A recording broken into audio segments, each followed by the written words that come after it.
Welcome to Everything Real in Fredericksburg, from local government to economic development and real estate. If it's happening in Fredericksburg, Texas, we talk about it. We will have done 27 different neighborhood town hall meetings. If I hadn't gone into the hotel business, I probably would have went into the nursery business. Yeah, it's been an amazing morning going around looking at all the animals and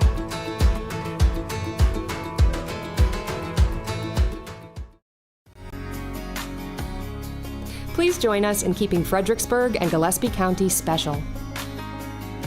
Be Texas friendly. Share the road. Put litter in its place. Respect private property. And protect our dark skies. Thank you for caring about our community. The community in Fredericksburg is growing, and we know that people choose to live here, and for very good reason. It's important that we have resources in place so that people can take care of themselves, so that our economy can keep moving, so that this community can continue to thrive. And this is our opportunity to help them stay well and stay part of the community as contributing members.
Well, we'll go ahead and get started.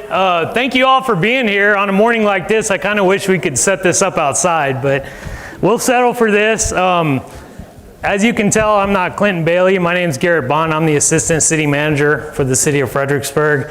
Clinton is actually presenting to the Chamber of Commerce Leadership Breakfast this morning. So sorry for that scheduling conflict.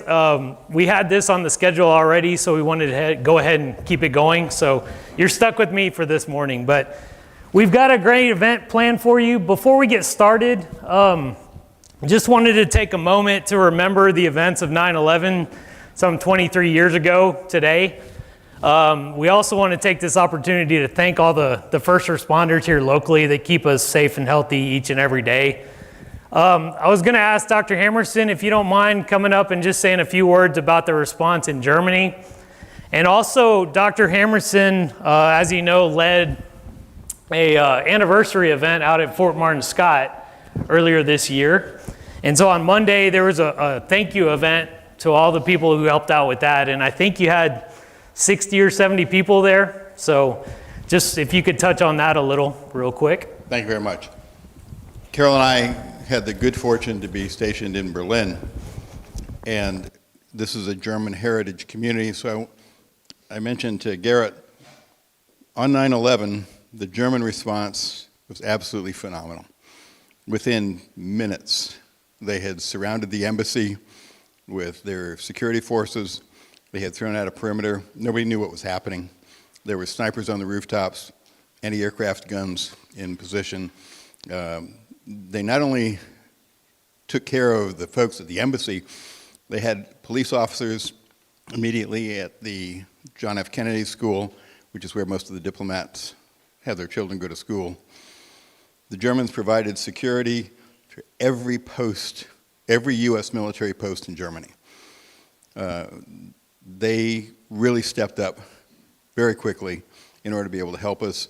We've got a strong German heritage here in this community, and we should continue to recognize the fact that they have been very close allies. So if we could just have a moment of silence for 9/11.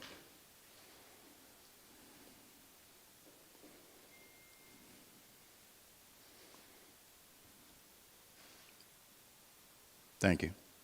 On Monday, the city was kind enough, and I'm going to thank Andrea because she did all the hard work on this, to put together a thank you opportunity for us to be able to recognize and appreciate all the folks, both within the city staff and the folks who are private citizens from near and far. We had folks who came up from San Antonio. For the event on Monday, we had folks that came from over in Dripping Springs. So we had more than 100 people who had assisted in making the 175th anniversary of Fort Martin Scott possible.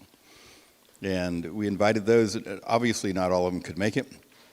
We had more than 70 that RSVP'd yes, and they came in and out during the course of the morning, and we were able to recognize the individuals who had, through the donation of their time, their talent, their money, the city was kind enough to provide us a budget of $9,500 for the event.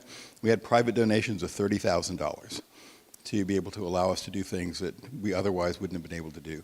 So again, let me just thank everybody. This was a citywide effort, countywide effort to be able to make this thing a success, and we wanted to be able to recognize them and thank them.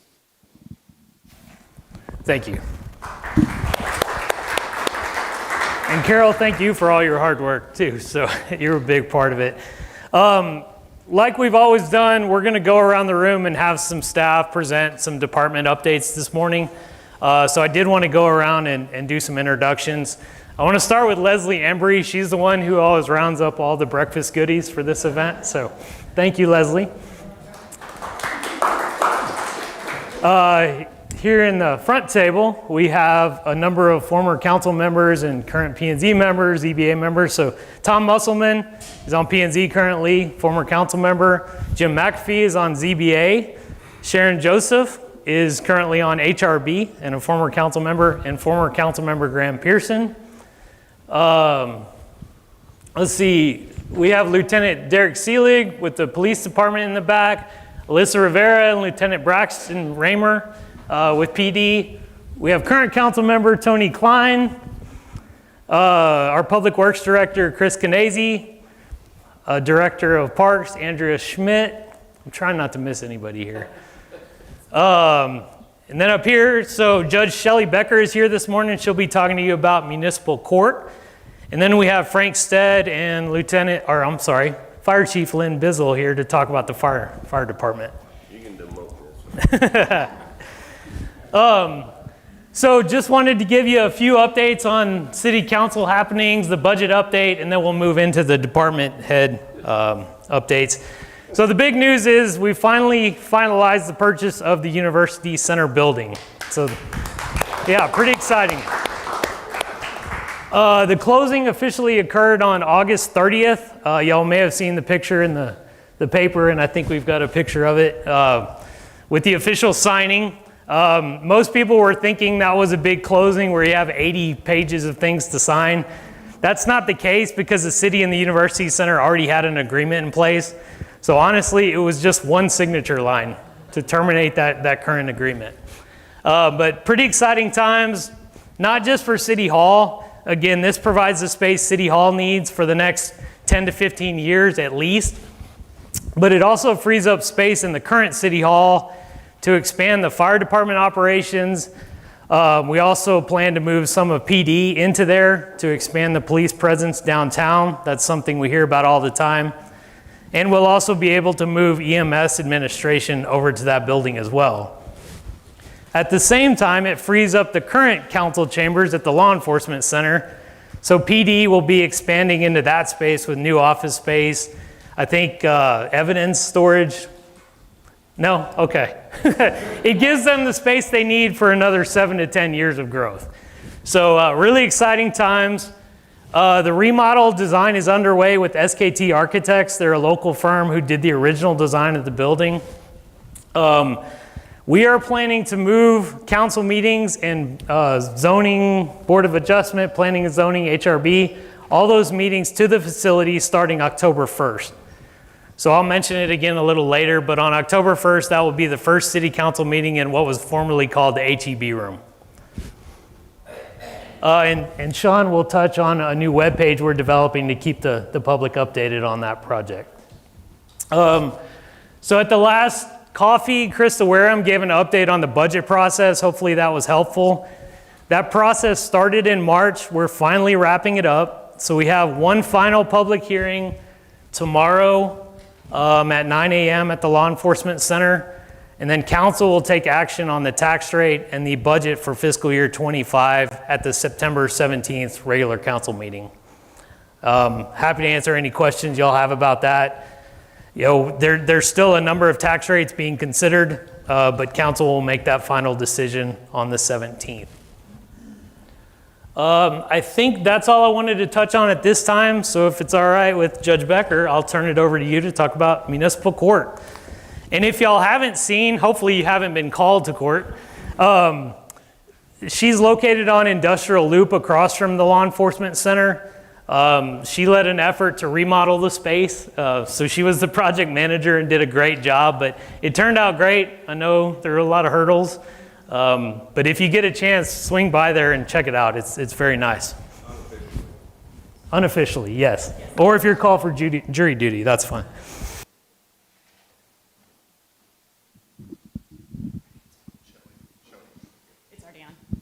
Okay. All right. Good morning, everyone. Thank you for being here. Thank you, Garrett, for having me here this morning. I love being able to come out in the community and talk about municipal court. There's a lot of really great things that we have done these last few years. So I enjoy getting out and being able to talk to you about it. And as Garrett said, we did remodel our space, and we'd love to have you out there and show you around, because municipal court is your court. This is the community's court. So I came on, I just started my third term. Judges are appointed. We're not considered city employees because the judiciary is independent. And my role as a judge is completely independent of what the executive branch does and obviously what the legislative branch does.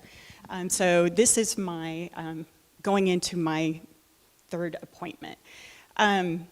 When I first came on this court, I was the first full-time judge. So coming in, there was a lot of things that needed to happen, you know, procedurally and with our particular caseload, because we've just been growing at such a huge rate that there were a lot of changes that I made whenever I came in to make that happen, including like a drastic reduction in the open cases. When you only have a part-time judge and you only have one clerk, there's only so much that they can do. So I was able to come in and really kind of get our procedures where they need to be and really streamline our process so that we can do what we need to do in the community in a way that is more efficient. One of those aspects was finding us an actual space to hold court. The space that we were in was very small. It wasn't a secure space. We couldn't really get the amount of people in there that needed to be in there for court. And so I went to council, and I'll tell you, council has just been so supportive of municipal court, which we really appreciate. But we were able to get the funds, remodel our space so that now we have an actual courtroom. We have a jury room. We have sufficient space in there that we can bring in as many people as we need to in order to move through the cases efficiently. So if you can actually head back just one, Sean, I'm sorry. All right, so this is where municipal court is within the city organization. Of course, we have our citizens of Fredericksburg up there at the top. We have city council, and then 3 of us are appointed by city council, the city manager, the city attorney, and then of course myself, with myself being a little bit different because I'm not your traditional employee of the city, because this is a judicial branch. I have the employees under me. The court staff we have 1 full-time court clerk, so if you call, you're most likely going to be talking with Rebecca. She has been there, I believe, about 4 years now. We have a deputy court clerk, that's Cindy Milam. She is our part-time clerk. Our juvenile case manager, the TBH, is to be hired. That is our employee request for this budget season, and I can go through exactly what that position is a little bit more. And then, of course, we have our court security officer. That's Officer Castaneda. A lot of you probably know who that is. He's been here in the city for a long time. He was a long time officer with the Fredericksburg Police Department before being permanently assigned over to municipal court. So our court clerk, I'm sorry, Sean. Our court clerk and our deputy court clerk, they're the administrative part of the court. If you call, those are the people who are going to be talking with you, talking to you about your case settings, what's happening, taking payments, those kinds of functions. Our juvenile case manager, if that does end up getting approved, will be monitoring all of our juvenile cases. We have since January, we have 67 juvenile cases. Only 31 of those are traffic offenses. The rest of those are alcohol offenses. They're penal code violations such as assaults, threats, thefts, assaults, those kinds of things. So a juvenile case manager will come in and run our diversion program, our teen court program, and then also we are the truancy court. So that individual will be helping out those kids who have truancy cases in front of us. The court security officer, he bailiffs, there's warrants, he takes care of issuing summonses, subpoenas, so we keep him really busy as well. What you will not see in the municipal court side is you will not see the city prosecutor. The city prosecutor is not a member of the municipal court staff. That individual is under the city attorney because they are representing the city. So that's where they fit into this overall picture. Also, within court staff, you will also find that there is no one from the Fredericksburg Police Department that is with our staff. Officer Castaneda is there as our court security officer. That is a permanent position that he has, so he is not out issuing tickets. He's not out acting on behalf of the Fredericksburg Police Department. They simply hold his commission. That's really important as well because we get a lot of phone calls where people are really upset about different cases that are filed or tickets that they have received or what's happening in a case. And so I think it's important that you guys know municipal court does not file cases. We do not make decisions on whether or not cases get filed or what kind of case gets filed. We are there for after these cases get filed. Then our job is to make sure that we are following the law, that we are being efficient, that we are being mindful, and that we're scheduling your cases and providing the assistance that you need in order to get your cases resolved. Now we're ready. All right. Municipal court jurisdiction. What does municipal court do? We are the original and exclusive jurisdiction over violations of city ordinances. So if there is a city ordinance that has alleged to have been violated, those get filed in our court only. They do not get filed with the JP courts or any other court. We also have jurisdiction over Class C misdemeanors. This is all within the city limits or within the extraterritorial jurisdiction zones. Those are all of those offenses that occur within those areas. Those are penal code offenses, other state law offenses, traffic, and then we've got all of our juveniles and minors who have Class C misdemeanors also get filed in our court.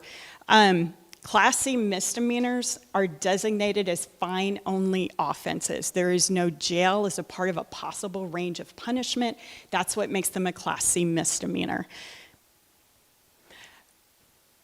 One of the things that I asked council to do was to consider making us a court of record. I think with the growth in the community, you needed the extra resources and the additional functions that a municipal court can give to the community by becoming a court of record. The difference on these is in a court of non-record, your judge does not have to be an attorney. It can be anybody that city council, believes is qualified and appoints to the position. That becomes important because it changes our appeals process. If you're a court of non-record, you can enter a plea of guilty or no contest and actually completely jump over the municipal court system. You won't even have to go to municipal court. Instead, your case gets appealed up to Judge Nevins at the county court at law. The problem with that is you are now have a case in front of a county prosecutor who's very busy, who doesn't have the same stake in the case as, say, your city prosecutor would have. And so a lot of times the benefit is because you get to start over when you're up there, a lot of times your prosecutor will drop your case. You'll get it dismissed. And so whatever that violation may have been, whether it's traffic, a penal code violation, or city ordinance, a lot of times those cases just go away. With the court of record, you can't do that. You have to come into municipal court and take care of the issue. So being a court of record, of course, means a record is being made of all the proceedings that are happening down in court. And you do have to, if you want to appeal, that means you do have to go through the entire trial process, whereas before, you could go through the trial process, a jury could come in and find you guilty, you still get to appeal and completely start over up in county court. So from an efficiency standpoint of law enforcement having to come in and testify, and then just the enormous amount of time it takes to have a case go all the way through trial, bringing in jurors here from the city, if you are not a court of record, they could go through all of that and still get to start completely new up in the county court. And so that does not happen now that we are a court of record. Everything gets done at the municipal court level. And then for that appeal, it acts just like any other appeal within our court system, where it now goes up to Judge Nevins, but it's only on errors of law. It's only for very specific circumstances could something be overturned down at this level, and that's what Judge Nevins would have to look at. So they're no longer able to kind of jump over us. It consolidates ordinance enforcement. This gives another kind of tool in the toolbox for enforcement, because it's not just the violation where, there's a fine of up to $1,000 or whatever that may be, that may take care of the criminal offense itself, but it really doesn't necessarily fix the underlying issue. Let's say you've got a junk vehicle or something like that.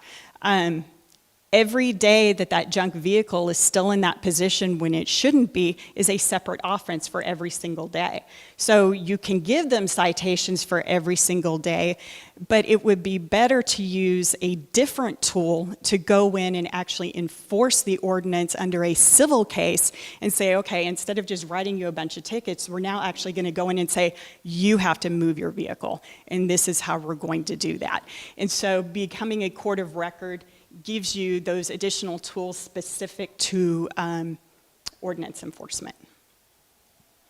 Our statistics back in 2023, so you kind of get a sense of how many cases are coming through municipal court. The amount of cases filed was 1,145. The amount of cases disposed, you can see, is higher than the amount of cases that are filed. And that's so that we are constantly working on making sure that these cases are resolved, that we don't have any tickets that are just hanging around out there. So for us, it's really important that we continue to resolve more than what we actually get, so that we don't end up getting any kind of backlog of cases. Our traffic cases, 661. Penal code offenses were 202. I will tell you the vast majority of penal code offenses are public intoxication that happen here in Fredericksburg. The ordinances, don't be thrown off by the 175. A large percentage of those are the parking tickets that people are picking up. They're categorized under city ordinances. We have other state law, and then we've got our juvenile and minors. From 2023, just from January until I ran the report yesterday, we already have 67 cases involving minors. So we've seen a significant rise in those cases. I didn't do the breakdown to see, well, is this more traffic cases or, some of these other things. I know for alcohol-related cases, I think so far this year we're at 18 alcohol-related offenses. So that's your minor in consumption, your minor in possession of alcohol, those kinds of things. So we are seeing an upward trend, I believe for assaults, we're at 6 assault cases this year. I think we may have 1 or 2 thefts. And then we've had 1 DUI come through where it was a juvenile who had something to drink and then was driving. Okay. So every judge in Texas is also a magistrate, whether you're a justice on the Texas Supreme Court, you're a JP, you're a municipal court judge, we are all magistrates. And because of that, we have certain duties that go beyond what cases are filed within our court. Because we're all state judges, we're simply either elected or appointed to different courts. So for me, I'm appointed to municipal court. Other judges, like Judge Patillo, is elected to be the district court judge. Judge Nevins is your elected county court at law judge. That's what determines what our authority is. All of those courts designate what our authority is. My authority is for the Class C misdemeanors because that's where I'm appointed. As magistrates, our duties, or at least here in this county, is I magistrate. Over at the jail, I trade off. I'm on rotation with the JPs, where every 5th week, from Friday to Friday, 24/7, I am on call for the jail, where I have to go in and give magistrate warnings. You can see what those numbers are. This is for 2023. I also am on call for arrest warrants and search warrants. That's arrest warrants for any level of offense. Search warrants, the majority of those are going to be your what are called blood warrants, where there's an alleged DWI that takes place. They refuse to take either a breathalyzer or blood test. The officers can come and ask for a blood warrant where there is a blood draw in order to test the BAC level. I'm on call for the search warrants also with Judge Patillo, Judge Nevins, and Judge Jones. That's a 4-week rotation. Emergency mental health commitments. Those are the phone calls I get in the middle of the night where we have someone at the ER or maybe somewhere else that there needs to be some sort of emergency commitment because there's a mental health crisis. These numbers are really going up. I've been on call since Friday and I've already had 3 where I've gone to the emergency room and done 3 mental health commitments. Magistrate orders, when we're magistrating up at the jail, which is you're reading them your rights, their rights, you're setting their bond amounts. I'm also doing ignition interlocks. If they have so many DWIs, it's mandatory that they now get an ignition interlock. Also, during that process, I'm issuing emergency protective orders. These are domestic violence cases where an order has to go into place, keeping the alleged offender away from the alleged victim for whatever period of time. So those are all the magistrate type duties that I also have as the municipal court judge. And youth diversion and teen court. This next year, I've spent like the last few years just kind of trying to get us to a place administratively where I believe that we're functioning really well with becoming the court of record, making sure we had a space in order to hold court, getting in there and taking care of that backlog whenever I first came in as the first full-time judge. This next year, I'm really concentrating on youth diversion and teen court. As I said, from our numbers, we're almost double for this year, and we're 9 months in. The youth diversion program is a state mandated program, so all of those penal code offenses, all of your assaults, your thefts, your disorderly conducts, a lot of these things are seen as kind of gateway criminal offenses that unless you intervene at the appropriate level, you may have a kid who's now more in a direction and a path where they will continue to pick up these cases in some way unless we intervene at the very beginning and we figure out what's going on and we divert them down a different path. So as a state mandated program, all of these cases that now come in have to be diverted.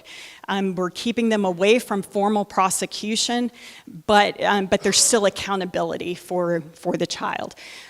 These programs, and this is what our juvenile case manager is going to be spending a lot of time on, is we're developing programs so that as the juvenile case manager gets in there and is screening the child, they're talking to the family and and then they're looking at the underlying facts of the offense and trying to figure out, well, what's the best way to help this kid, what's really going on. You know, if it's an assault and it's happening up at school, chances are there's going to be something that's happening at the home level as well, and so they get in there and they try to figure out what's going on, whether that's making sure that the child now has counseling, whether the family needs counseling, do we have alcohol or drugs involved, do we need treatment programs. So it's really a wraparound program to try to address what's going on with the child and where we need to get them to be. And then the juvenile case manager monitors them for 180 days on compliance issues and just making sure we are in fact addressing that underlying issue. The other component of the youth diversion program is our teen court program. Besides just penal code offenses, and that's if it's appropriate to send certain penal code offenses to teen court, it'll be our traffic cases for juveniles, it'll be our alcohol cases, possession of tobacco cases, that 67 cases that we have filed this year, except for certain offenses, are going to go through our teen court program. What happens with teen court is the child would initially come in and enter a plea of either guilty or no contest, and I divert them over to teen court. Teen court is the penalty phase of for the offense. And so what happens is they come in and we have teen volunteers who are the attorneys. Our jurors are teen volunteers who come in to be our jurors, and our kid attorneys, our teen attorneys, are mentored by attorneys from this community throughout the entire school year. So what happens on teen court night is if a child and their parent consents to doing teen court, they will come in and the teen attorneys with their attorney mentors, a lot of attorney words out there, with their mentors will prepare the case for the jury for them to decide how many community service hours they should get as restitution towards the community. A lot of times on these cases, mom and dad come in to pay the fine, the court costs, and there really isn't much of a consequence for the child. So this way, in having to do community service hours, they're repaying the community for their conduct. So the teen attorneys on the state side will, of course, have various aggregating factors that they may want the jury to know about. And on the defense side, there may be mitigating factors that they think that the jury needs to know. The child does testify and talk about what happened with regard to whatever the incident is, so the jury kind of gets an understanding of what's happening from their perspective. We also have volunteer police officers that are going to come in so that the kids can learn how to question an officer and get experience as far as that aspect of putting on evidence. They'll learn how to do closing arguments, opening statements. They're going to learn all of it, you know, from start to finish with their attorney mentors throughout the year. And then because the kid, the child who is entering the plea, the child defendant, they are agreeing to do this as a part of their community service hours. It could be something like picking up trash under the bleachers after a football game. It could be, if it's a traffic ticket, that they have to go and take some sort of driver safety course. If it's an alcohol offense, they will need to go and do some sort of alcohol or drug education course. So our community service hours are not just from accountability, as in you got to go do something that you probably really don't want to do and is unpleasant, to what kind of education can we give the child who's in that particular circumstance.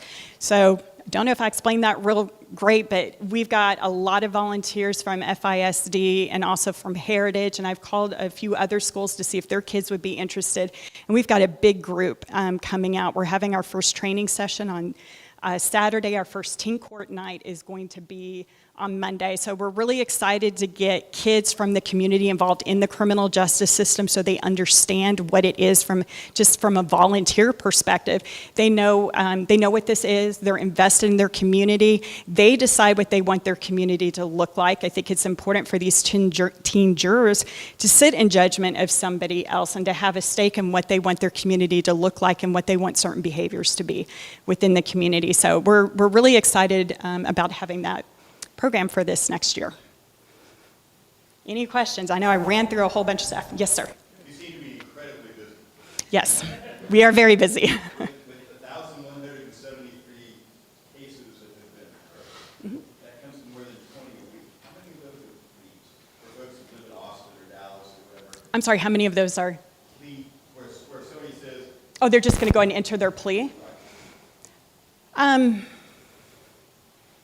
You know, on any given week, our dockets have improved. I'd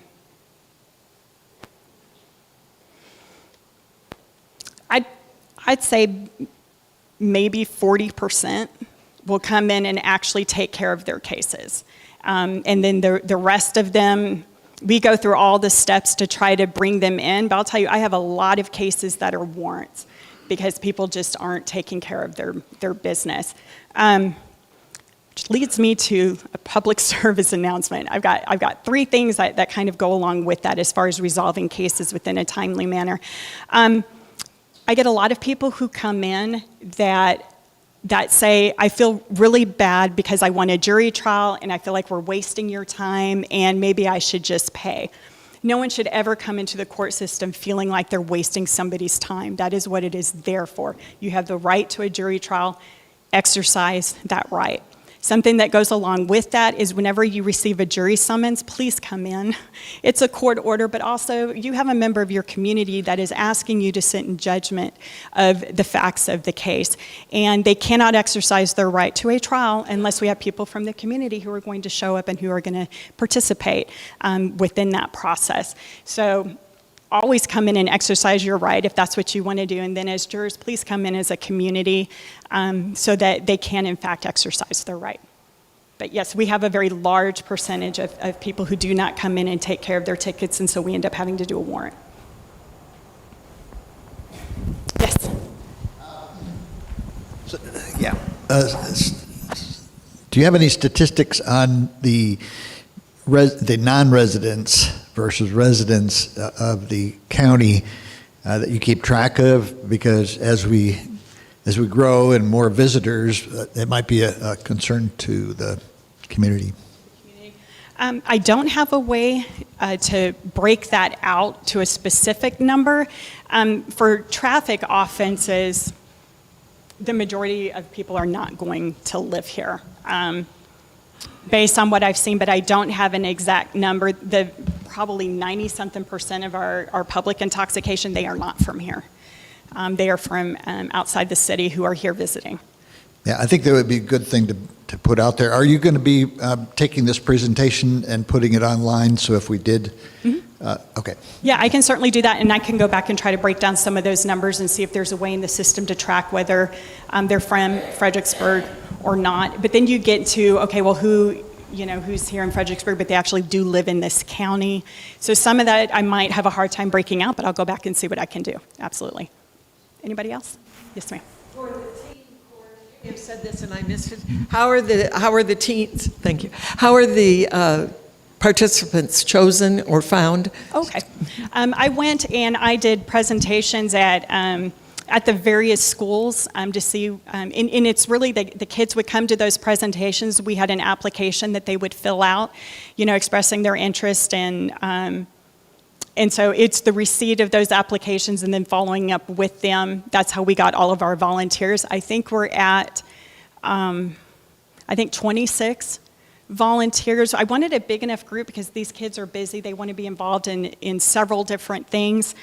We've created the program so all of the work takes place on that Monday night. They're not having to do any work outside of that, but getting a big enough group then helps us so that if kids got things going on, that doesn't mean they can't participate at all during the year. So that's how we've been recruiting them. I'm sorry?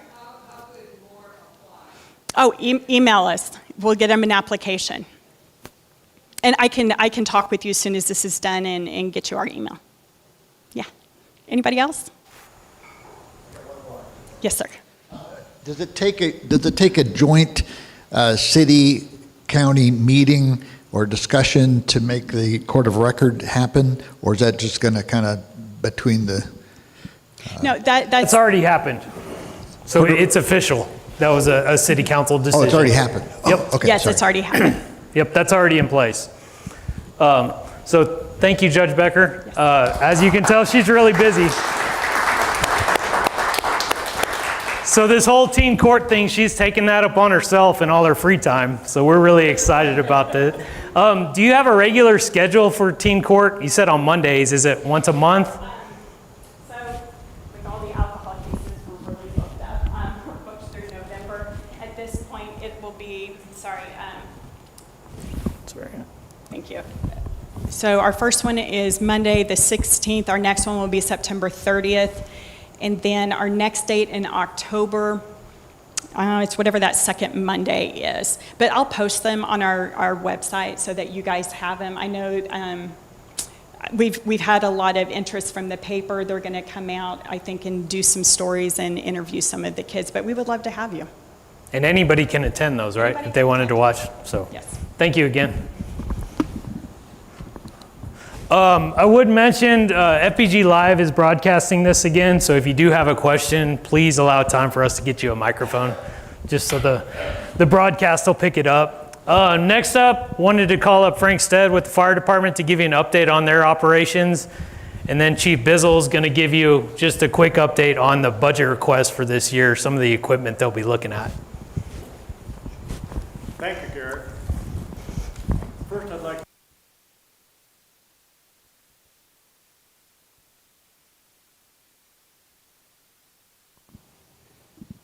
Now I'm on. So this is a significant day for us here in the fire department, because of what happened that day and the impact it had on our firefighting community. So today, in coordination with the high school, we're doing a remembrance walk. We're going to have individuals walking from 9 o'clock in the morning until 3 o'clock this afternoon, covering a path of about 2,200 steps. And what that represents is the amount of steps that those individual firemen had to make from the time they got on scene at the World Trade Center until they got up to the floor of impact. So that's going on. That's our remembrance event for today. What I'm going to give you here is a brief update on our year-to-date operations for the fire department. We've had 2,939 calls already this year. And what that represents is an increase of 8.1% over the previous year. Now that's significant because that's the highest increase we've had in a single year. We've had increases in the past. Our typical increases for the last several years have been 1 to 1.5% per year growth in terms of our demand for services. So year to date for us to be at 8% is very significant. And we're looking at what, closer? All right, we'll make it closer. So we will continue to analyze what's going on. I'll go through a few points about that. We do look at the breakdown between EMS and fire. The Fredericksburg Fire and EMS Department does both tasks, handles both medical calls and fire calls. And you can see that our breakdown is 85% medical and 15% fire. And that number's been pretty consistent over the last several years. So that's one of the factors that we looked at in terms of the growth of 8%. Is there any specific area that's suddenly increasing? In the past, we've seen that. Like during the ice storm several years ago, I'm sure you remember, or during the pandemic. Each one of those caused a specific spike in, or decrease, depending on what the event was, in our use. We don't see that now. We're seeing a consistent across-the-board increase in demand for services both on the EMS side and the fire side. In terms of our day of the week and time of the day, that distribution continues to be as it has been in the past years. It peaks on the weekend at Saturday, and it peaks during the day from 8 o'clock in the morning till about 9 o'clock at night. So there was no changes there to justify that 8% activity increase. Here's a look at the county. Now, we do service the entire county. On the EMS side, we are responsible for the entire county, and we support Harper, which has their own independent ambulance license. And then on the fire side, we have our volunteer fire departments, and then we support them, and they support us. So here's our response times. The key thing I wanted to go over here was that the city is broken into 3 sections: central, south, and east. Central response time is 5.4 minutes on average for all the calls. For south, it's 5 minutes, and for east, it's 6.7 minutes. And the important thing to remember there is we do not have a separate east fire station at this time. All of our units in that area come out of the south station, so the station is farther away from the individuals requesting our services. Here's a look at transfers. Transfers for August were up to 58. Year to date, our transfers have continued to grow from year to year. Transfers, and our definition for everyone to know about that, is that when the hospital calls us to move a patient, that's a transfer. Normally, we're going to either San Antonio or Austin, and locally. So far this year, we've had 105 local transfers. We've had over 200 transfers to San Antonio and over 100 transfers to Austin. Frank, can you mention how long those transfers take? How long it takes an ambulance out of service? So that's the important impact on our operations. A transfer to Austin is 4.5 hours round trip. A transfer to San Antonio is 3 to 3.5 hours round trip. And of course, it depends on the time of day. It's worse in peak hours, and not quite as long in the evenings. But it's a significant amount of time. We have 3 ambulances that we staff as paramedic ambulances in the city. And we take one of those ambulances out of service for 3 to 4 hours. You can see that that's a significant impact on our ability to respond to our citizens' needs with only 2 ambulances remaining. And when that happens, we end up having to call out additional individuals who will staff another ambulance on a recall basis. And we do that, unfortunately, quite often. So we looked at another major factor. We saw this issue with brush fires several years ago. We had a peak brush fire season. And you can see that the spike from June to July to August was going up. We were starting to get into the dry season, which is our brush fire season in the fall. Well, a good thing has happened in the last couple of weeks. Anybody know what the good thing that happened in the last couple of weeks is? It rained, exactly. So that's dampened that potential for brush fires. Unfortunately, that fuel is still there, and it's still going to have the potential to burn. When we had our big brush fire peak a couple of years ago, the peak started in January, and went January, February, and March. That's because we had a wet fall. The same potential happens for us this year. We could still have a significant wildfire outbreak in the remaining part of this year or the first part of next year. Mutual aid calls. We operate in the entire county, and we can coordinate in the entire county with all the other volunteer fire departments. And you can see here from the list, our primary response areas are Stonewall, Harper, and Willow City. And what you're seeing there is in the Willow City and Stonewall case, we are the primary EMS provider, and they respond as first responders to those incidents. In Harper, they're the primary EMS responder, and we respond to support them. So you'll see that's why their number is higher in the aid given category. We're continuing to see the volume and demand for our services from the county departments to increase. We also see that we need to call on them more often to assist us. Next. And here's just a plot. There's a bunch of dots. Each dot represents a call, and this is just for this year. And you can see, the density of calls, of course, around the city, but also around the entire county. The color scheme here is I go to Harper. The blue Harper is aid given. Well, that's their ambulance district, and we're going to help them. Look down here at the Stonewall side, the orange, that's aid received. That's Harper helping us. The same thing for Willow City and out at Doss, and a few down here at Terra Linda. So you can see that we've had a very busy activity this year. A surprising increase in the number of calls with that 8% increase. We're still looking at all the causing factors for that, but it appears to be across the board in all categories additional demand for our services. And I'll turn it over to Chief. Chief Bissell is going to cover some budget items.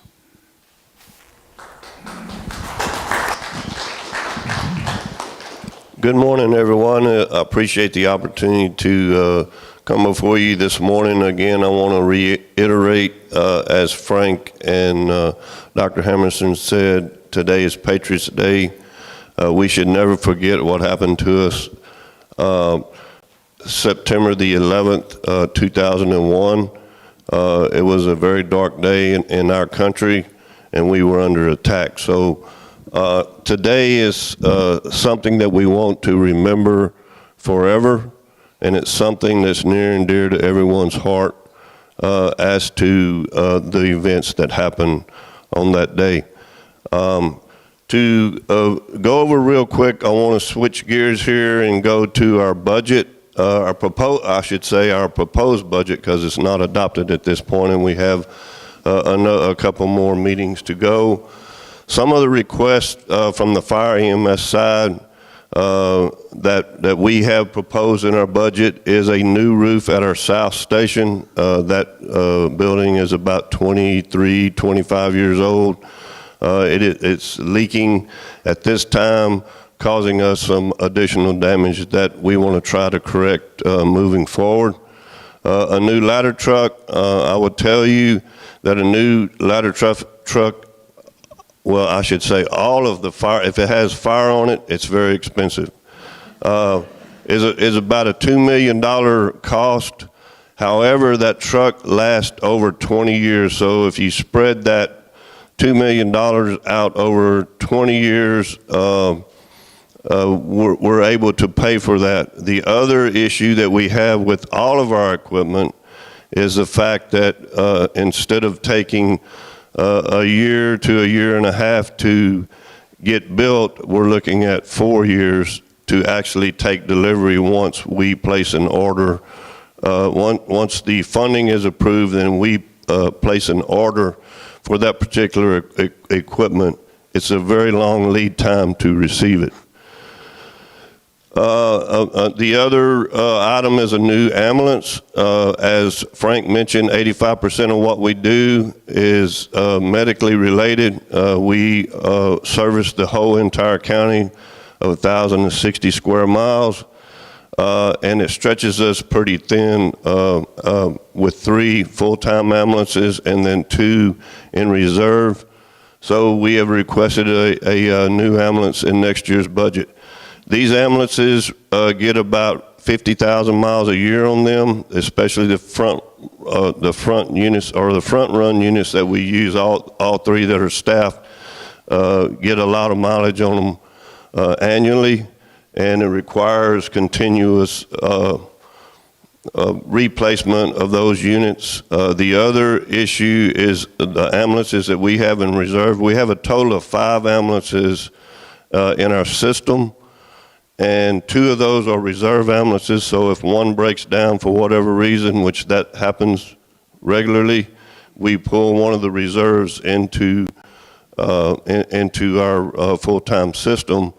The other part of this is the fact that we're at a point right now that we're going to need a 3rd reserve ambulance in our system. A bed for a new brush truck. Just to give you an idea of how we operate, the volunteers actually purchased through their funds and the fish fries and things, so really support the fish fry.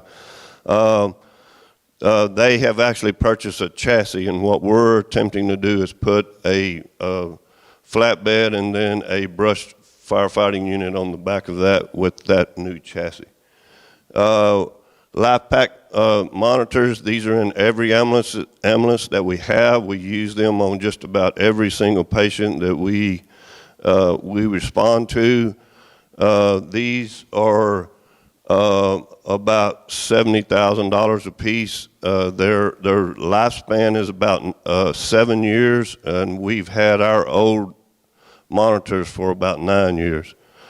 So we're having to get those replaced. And again, the technology has changed over 9 years, so we're getting all the new technology into our new monitors that we're attempting to purchase. Then additional staffing. As Frank mentioned, the increase in the call volume causes us to evaluate our staffing throughout the organization. And in evaluating that staffing, what we're finding with these increased calls and the long length of time, and I'm not just talking about transfers, we're talking about major accidents where we're at the scene for 4 to 5 hours. It's pulling our engine is out of service, and then we have to call back, call people in.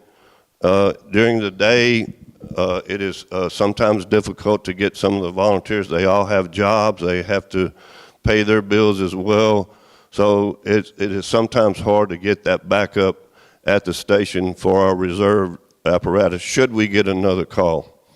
The other point to this is that we are getting multiple calls, and we were getting long duration calls.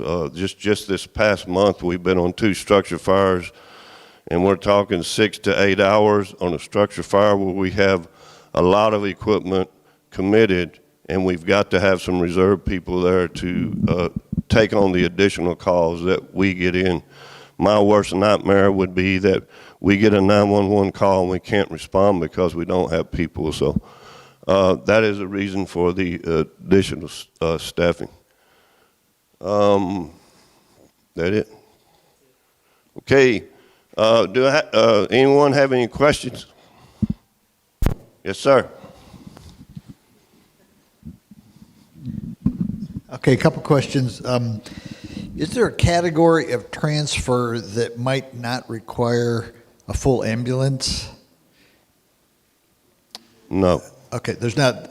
Yeah, no, just not taking from a them to medical San Antonio perspective. to get a procedure done. What you have to understand is that when we get these calls, we have to go in and evaluate the patient, okay?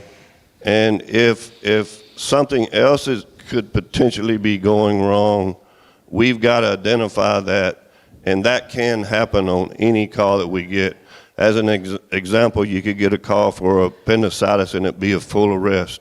You could get a transfer call where you have a report on the patient and then that changes for whatever reason. So we have got to make sure that we're covering and taking care of our customers. Okay, the other thing I didn't see, which is, it's important to me, the AeroMed services that we rely on from Kerrville or wherever, is that data, are there more calls for that or less? And how much do we have to pay for that service? And Okay, so we pay nothing. Okay, so we have a total of 4 helicopters that we can call on, and they're from different services. 2 are from one specific service, and then we have 2 others that we can call on to come in and transfer critically injured patients, or critical patients, I should say. And so from a air perspective, we're in pretty good shape. Where we get into problems with calling an air service is the weather. So they can only fly when the weather's right. If it's raining, if it's a thunderstorm, if it's something of that nature, then when we get to the scene, we immediately call the helicopter, or we call the helicopter en route, depending on the report that we get from a 911 caller. We will call them, and they will tell us if they can fly or not. So I can tell you we have air service. It doesn't cost us anything. All of that cost is borne by the patient, because they will get a bill from the helicopter service if they pick them up and respond. So from an air perspective, I think we have a lot of opportunities to call helicopters. It's just they can't always fly, and we have to what we call we have to transfer them directly to San Antonio or to a higher level of care because our hospital can't handle major trauma, or they don't have the specialists there, I should say. We are very fortunate to have a hospital. I've said this before, very, very fortunate, because could you imagine if we had to transport all of our patients to San Antonio or to Austin because we don't have a hospital here? So I want to commend our hospital for what they do. They just went through a trauma survey for their level 4 certification from a trauma perspective, and they passed with flying colors, and we were actually a part of that trauma survey. So I'm very proud of our hospital. Yes, sir. This might be for Garrett. If I remember correctly, Senator Flores and Representative Troxclair were going to put forward a proposal to be able to use hot funds to be able to pay for salaries of EMS and police, because so much of our caseload is people who don't live here. Is that still in the works? Yes, sir, it is. So Clinton and Councilmember Kirchner met with some representatives from the Hotel Lobby Association to talk about that idea. And it's very promising. I know the legislature's working on it. It would probably be a bracketed bill just for our community, possibly some others in the Hill Country. But yes, it's moving forward. We're not sure of the timing of that. If it's related to a state law, that wouldn't take effect till September 1st. So we're looking at other opportunities. But Frank showed that heat map. You can kind of see the number of incidents is related to the number of visitors we have. So that's something we're looking very closely at. What's concerning this year is the 8.1% increase. We can't attribute that to any one particular incident. Like Frank mentioned, in the past, it's been brush fires or the ice storm. This time, we just think it's the number of people in the community. So we need to pay close attention to that. So if we could get another round of applause. Thank y'all very much. So we've got a few more quick updates. I want to make sure there's time to go around the room and answer any questions y'all might have. But I'm going to ask Sean to come up and talk about the website redesign.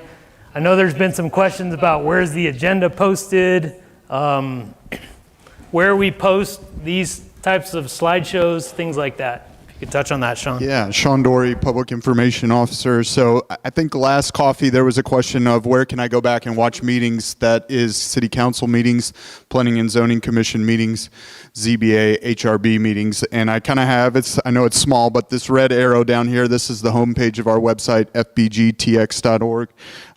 If you click on the meeting agendas, videos, and minutes, you can get all of those things for those meetings right there. City Council meetings are posted within a few minutes after they happen. The other ones are within a day after they happen. So you can go back and watch anything there. Garrett mentioned earlier, we're working on a page, and it's already up on the website to talk about the transition of City Hall from downtown out to that east campus. It's a little harder to see. I didn't draw an arrow, but in the middle of the top row there's an About Fredericksburg, and under that there is a new City Hall page that you can look at and see where we are at in that transition. Garrett also, Garrett also mentioned we're in the middle of a website redesign, so this will all look different, hopefully by January, February next year. So there's an internal team of 5 working on that now, so exciting times for our website and the way we get information out to you. If we don't have any questions, I'll pass it off to our next department update. I'd also pointed out, if there's any big ticket items we know of, it'll be scrolling across this main banner here under the current design. So that'll probably change in January or February. Any other questions for Sean? Okay. I'd like to call up Chris Canese with Public Works to come talk about some city projects we have going on.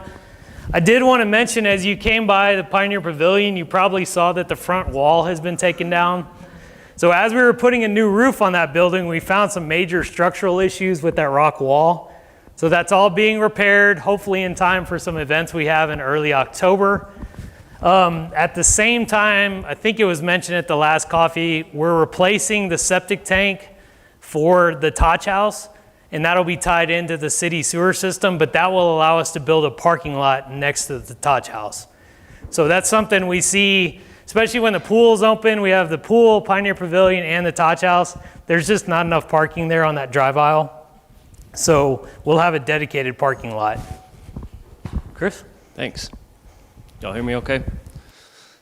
All right, Garrett covered the first item there. So TxDOT's Main Street project. You've probably seen a lot of work over the last, say, 30 days on Main Street. So they did the full depth repairs in front of Whataburger, in front of Ace Hardware, in those areas. That was completed about a week and a half ago, about 10 days ago.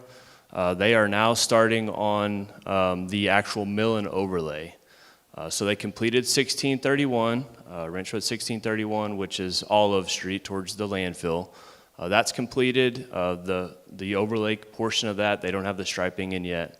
But now they have started on Main Street, and they're doing the parking spots. So against the curb, if you've seen them block off with cones or those tall cylindrical barrels, they're blocking off the parking spaces that they will work on that next night. So as a reminder, this is all evening work. It usually starts about 7:30 is when they start setting up traffic control.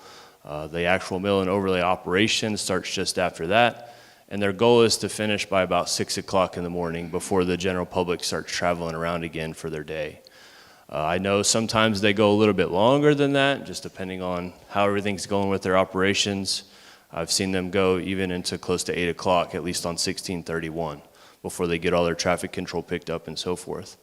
But they are starting on the eastbound side. I think they're in about the 100 block of East Main.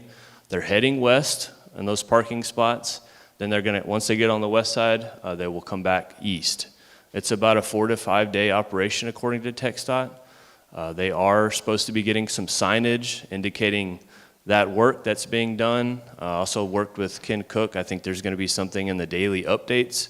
Might be in the paper, but we got it to him a little bit late yesterday, so there might not be anything in the paper, but it will be in the daily updates to try to get as much information out, particularly to the businesses there on Main Street. We're also going to work with possibly the Chamber, the CVB, getting some information out to those businesses to help TxDOT with this project. So it is all weather dependent, so we're hoping that within 4 to 5 days that portion is complete. Then they'll work on the main lanes of that project. I think their rough schedule is probably about another 30 days, and it's all weather dependent. So that could change obviously as well. Any questions about TxDOT's Mill and Overlay project? I know there's a pretty big impact to all of our customers, all of our citizens, the visitors and so forth. We're hoping that all gets wrapped up before the busy season in October with all the festivals. All right, seeing none, we'll go to the South Llano Shared Use Bridge. Contractors making good progress on that project. We showed a time-lapse video at the last coffee. It was a pretty neat time-lapse of the crane setting the actual bridge in place. Contractors working on the sidewalks, both on Ufer Street, on Llano, connecting to the trail system down along the creek. They're working on the landscaping, the site lighting for that project. So they're making good progress with a scheduled opening about the middle of October. So about the next 30 days is their scheduled opening for that project. One quick comment on that. We get a lot of questions about the site across from HEB. So that is nothing associated with the Shared Use Bridge project. The owner of that property leveled the site. They're trying to sell it. There is an interested developer. I don't think it's under contract yet, but no work is being done. They just flattened out the site, and it'll probably sit like that for the foreseeable future. So just wanted to clarify that. Yeah, good point, Garrett. Thanks. The next project, the city's paving project. So this is the city. We purchase the materials, use in-house crews to actually do our paving operation. Like Frank mentioned, we've been blessed with some rain that has delayed our paving project just a little bit. We'll take the rain. I hope it keeps coming this fall. But we're trying to wrap that up, obviously, by the end of our fiscal year. So over the next 2+ weeks, we're trying to wrap up our paving project for this year. And then obviously it's an ongoing annual project that we do level up work on, tree trimming, improvements to the street system itself. In addition to that, we are going to put together a project. I know there was a comment about some of the faded striping on some of our city streets, particularly in busy intersections. We're working on putting a project together to get a contractor to refresh that striping in those particular areas.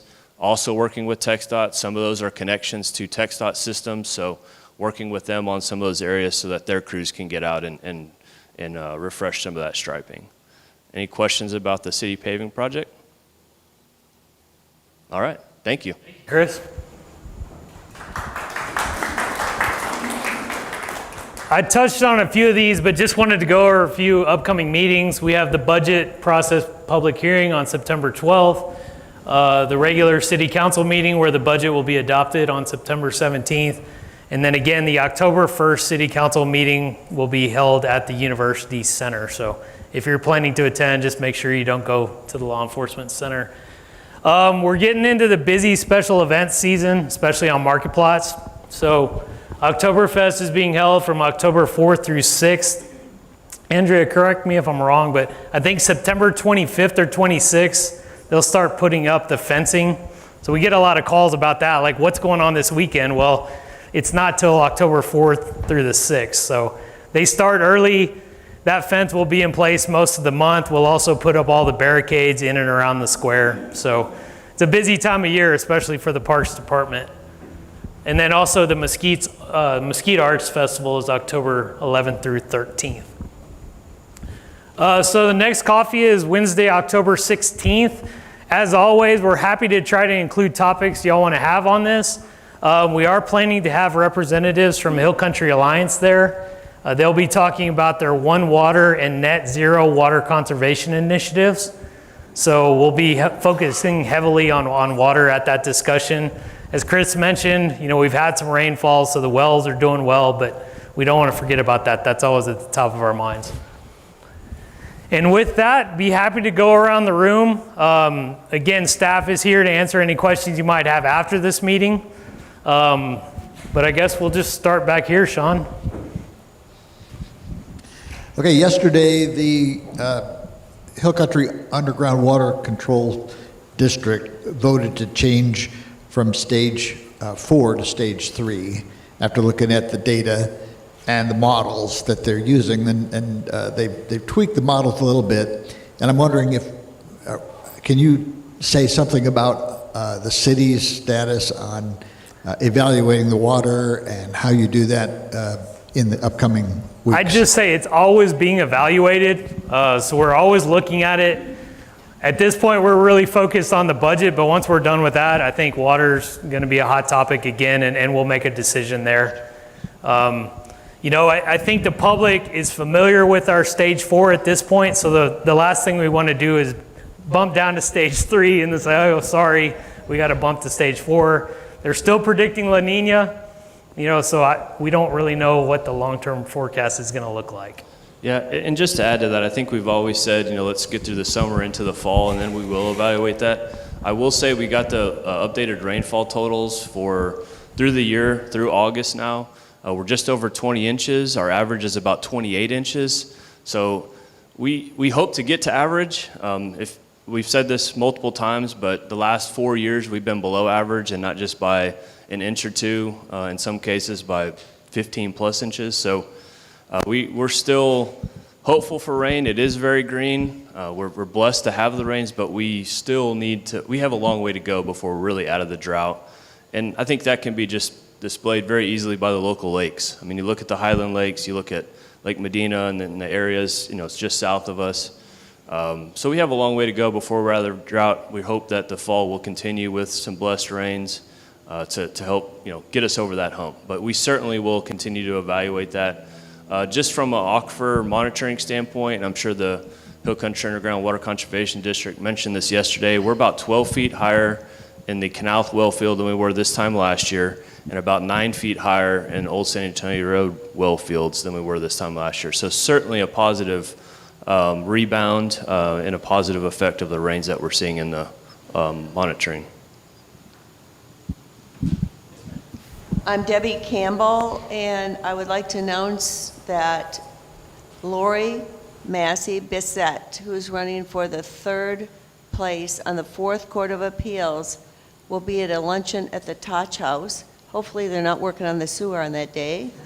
On the 27th, it's a Friday, from 11 to 1. We thought that would be a really convenient time. People can still go to the Friday night football games and all pick up their kids from school. So we need RSVPs. You can respond to me on our phone, and you can remember 997-9999, but we probably won't pick it up, so just leave a message. Okay. And then you can also, if you have a paper, you can respond, look on the GOP website and respond to Esther, who is head of the Republican Club. Okay, thanks for So, that. Do you mind hanging around a little after in case anybody has any questions for you? Okay, thank you.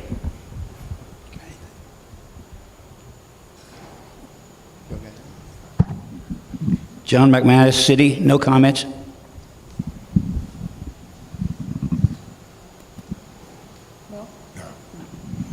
Y'all are too easy.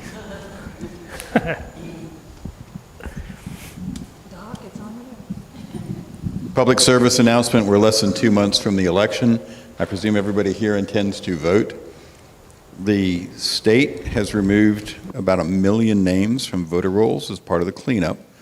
If you have not yet checked to see whether or not you are still registered to vote, especially if you haven't voted in the last several elections, you have until the 6th of October. Carol and I have volunteered at the polls for as long as we've been here. There has not been a single election where we haven't had somebody who walked up and said, I want to vote. And we look at the register and we say, sorry, you're not on the register. So don't let this sneak up on you, and tell your friends and neighbors. It takes a matter of minutes to go check and see whether or not you are on there. And if you're not, correct it now as opposed to waiting until the election day. Do you happen to know when early voting starts? Off the top of my head, I don't, but it's a couple of weeks before. It's like the 21st of October, I believe. Okay. Hey, Bill? Yeah, just a question really for Steve and Lynn. Have we looked at, well, okay, let me kind of back it up a little bit. When we have a transport out of the city, either to Austin or to San Antonio on the ambulances, so you got an active duty crew off the street in Fredericksburg for 3 to 4 hours. Have we looked at contracting with civilian private ambulance, commercial ambulance services to provide those kind of services? Keep our people in town, in the county, on the street. Let one of the commercial providers provide those sort of things. Yes, sir, we have. In fact, that happens today. There are times that we can't take a transfer. Our policy is that if we have an ambulance that is out on a 911 call, then we ask them and they call a private to come and pick that patient up. I have to remind everybody, it's about 30% of our revenue from transfers that we do on the EMS side. And then the other point that I like to make from a transfer perspective is these are people, most of these people that we transfer are citizens of our community. And so I want to keep that in mind, and I want to provide the best possible service that we can to our customers that we serve. So to go back to your question, we currently do that if we feel it, if we don't have 3 ambulances available, because we try to balance all of that with 911 calls. So we want to always keep 2 ambulances available in our community to respond to 911 calls. And then we will also call Kerrville or Blanco County if we need assistance on major stuff that comes in. That's how we do it operationally right now. Just very briefly, I have an odd request. Because it has been 23 years since 9/11, I encourage you all to follow a practice I do.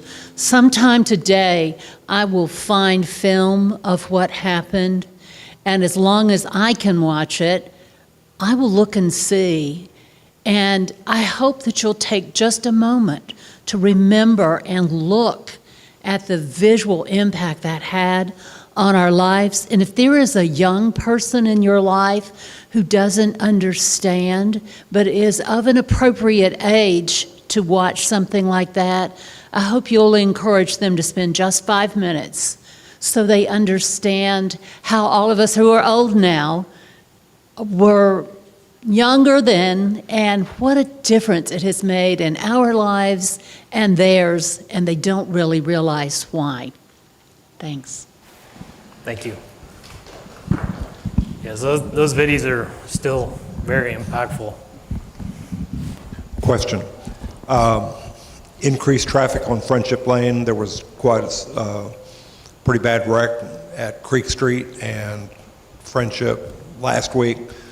And the traffic between 87 South and Eagle Street has, it seemed to increase. There's a lot of speeding that's going on. So again, has the city looked at any, at the possibility of putting a turn lane in? And if not, then do we have, are we studying a plan on what we can do to make Friendship more safe? Just like a lot of our other city streets, we're monitoring Friendship Lane. As far as a turn lane goes, I think we've talked about it, but there will be a turn lane installed at the intersection with Creek Street as part of the Friendship Oaks development. That is required once they move into phase 3 of the project. So those phase 3 plans have been approved, but they haven't committed to that because I think they want to hold off until they get some more houses built. Then they'll come in, start on phase 3, which will include that turn lane. So that should help. We're also talking to TxDOT now about traffic signals. TxDOT considers them off-system. So again, Friendship Lane is a city street. TxDOT does operate all the signals in town, but they're all on state roadways. So at some point, a signal is going to be warranted on Friendship Lane, and we're trying to figure out if TxDOT will participate with the city on that, or if we're going to have to operate it on our own. Right. What's happened, that last accident, is that some of their people are going westbound on Friendship. They are slowing down to do a right turn onto Creek Street to go toward Highway Street, and they're getting rear-ended by people at that intersection. So a center turn lane will help that. You know, there's still potential for that to happen, but the good thing, once you have a center turn lane, you've got the middle through lane that isn't a conflict. It's just a straight shot through. It's still, is there any truth to the rumor that the city is thinking of renaming the street Friendship Speedway? Well, I know you're petitioning that. Yeah, I'm petitioning it. Yes, ma'am. Will there be any allowances for bicycle paths on that road, on that street? Not as part of this project. Okay. No, ma'am.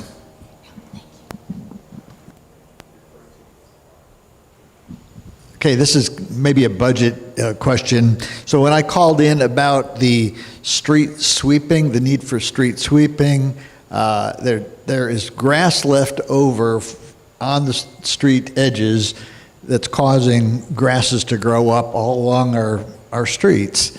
And because it's not cleaned up, we get a little bit of rain, weeds grow up, cracks the pavement, and it results in more cost to the city to repair those streets. And it looks ugly, looks unkept, and you know, it's not professional.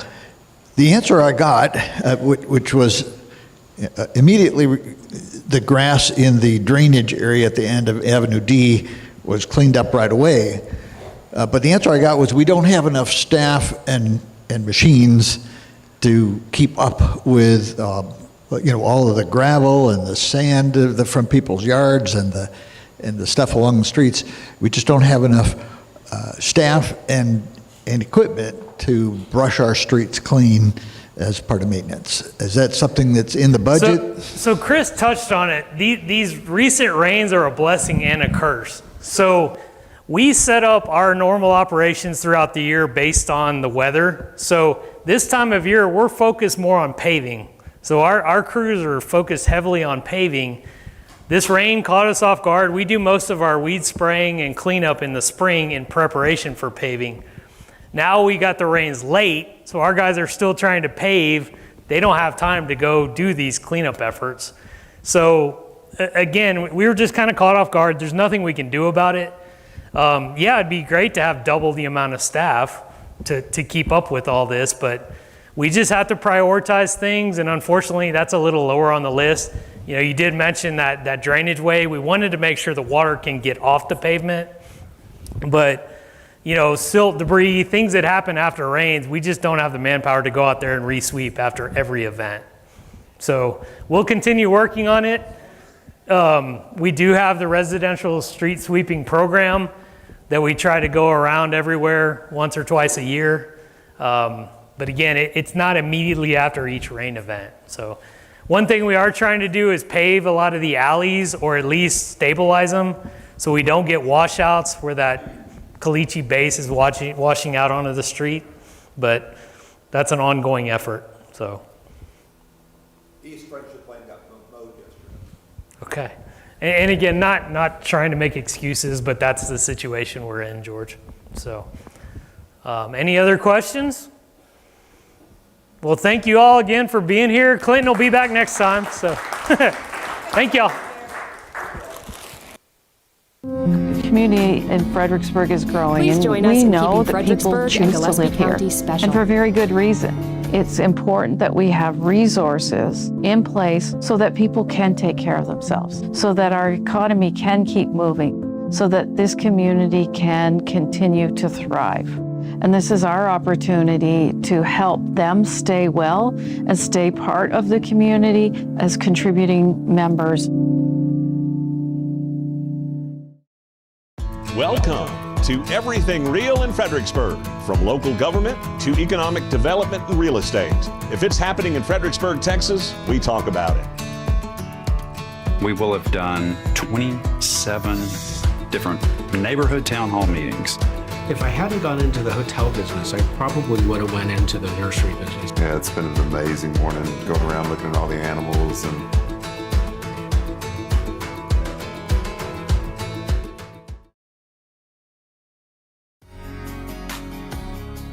Please join us in keeping Fredericksburg and Gillespie County special. Be Texas friendly. Share the road. Put litter in its place. Respect private property. And protect our dark skies. Thank you for caring about our community.